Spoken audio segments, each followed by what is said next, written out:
Сәлеметсіздер ме, құрметті білім алушылар? Мен Искакова Алтынай Мұратқызы, арнайы пәндер оқытушысы. Тағамдық өнімдерді тауартану негіздері пәні бойынша сабағымызды бастаймыз. Бүгінгі біздің сабағымыздың тақырыбы дәнді дақылдар және астық тұқымдары. Сабақтың мақсаты дәнді дақылдардың химиялық құрамы, ассортименті және түрлері мен сапасына қойылатын талаптарды таныстырып үйрету. Дәнді дақылдар дегеніміз бұл дәні үшін өсірілетін арнайы өсімдіктің түрі. Дәнді дақылдар құрамында ақуыздар, көмірсулар, ферменттер, В тобының витамині және А витаминдері кездеседі. Дәнді дақылдар бұл адам ағзасы үшін азық болса, малға жем болып табылады. Дәнді дақылдардың химиялық құрамы өте ерекше. Соған орай ол адам ағзасына өте пайдалы болып есептелінеді. Он тартатын, жарма, құрама жем өнеркәсіптерінің негізгі шикізат көзі. Яғни өндірілген өнімдердің, мысалға айтатын болсақ, макарон өнімдері, нан өнімдері, крахмал алу, спирт, сыра қайнату, тағамдық концентраттарды дайындау үшін кеңінен пайдаланады. Дәнді дақылдарды, яғни астық тұқымдастарын қара бидай, күріш, сұлы, тары, бұршақ, ас бұршақ, үрме бұршақ өнімдерін жатқызуға болады. Астық дақылдарында дәндердің химиялық қасиеті ұқсас келеді. Анатомиялық құрылымы да бірдей. Қабықшадан, аллерон қабатынан, эндоспермнен және ұрықтан тұрады.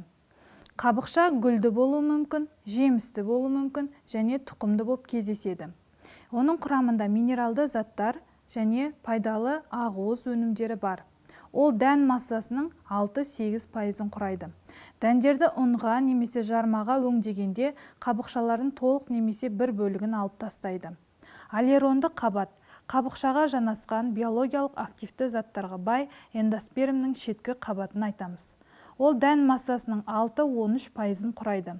Аллеронды қабат майларға, ақуыздарға, минералды тұздарға, ПП витаминіне, В1, В2 тобының дәрумендеріне бай. Бірақ оның құрамында жасұнық мөлшері көп. Ол дәннің тағамдық құндылығын төмендетеді және тағамдық заттардың сіңімділігін нашарлатады. Сондықтан өңдеу кезінде аллеронды қабатты алып тастайды. Ұрық дән массасының 2-3%-ын құрайды. Тарыда 6%, жүгеріде 10%.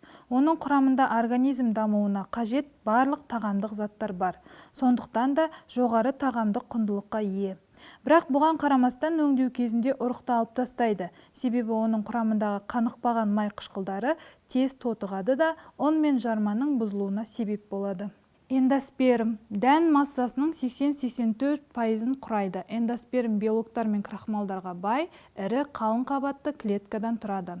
Сонымен қатар қант, май және аз мөлшерде клетчатка мен минералды тұздар болады.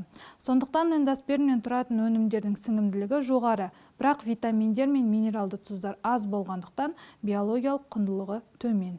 Қарақұмық дәні 3 қырлы, қатты, жемісі жабық өнім болып табылады. Қарақұмықтың ядросы ұнды, ұрықтан, эндоспермнен тұрады. Қарақұмық өнімі тағамдық құндылығынан өте жоғары өнімге жатады. Себебі жарма құрамында омега-3 қышқылдары, В, Е тобының витаминдері кездеседі. Жүгері астық тұқымдастарының бір жылдық дара жынысты үйлі өсімдік түріне жатады. Жүгерінің құрамы А, Б, С, Е витаминдеріне толыққан. Ол да толық құнды өнімге жатады. Себебі жылылықты сүйетін тағамдық құндылығы жағынан құнды өнім болып табылады. Күріш суды және ыстықты жақсы көретін өсімдік түрі. Күріштің 40 мыңнан астам түрі белгілі. Күріш ұнын нан пісіруге ыңғайсыз болғандықтан, яғни қолайсыз болғандықтан, біз оған кондитер өнімдерін және балмұздақ өнімдерін дайындау үшін кеңінен қолданамыз. Күріштің құрамында В тобының витаминдері өте көп кездеседі. Тары астық тұқымдастарына жататын бір жылдық шөптесін өсімдік. Тарының 500-ден астам түрі белгілі. Қазақстанда тек бір-ақ түрі қолданылады. Ол екпе тары.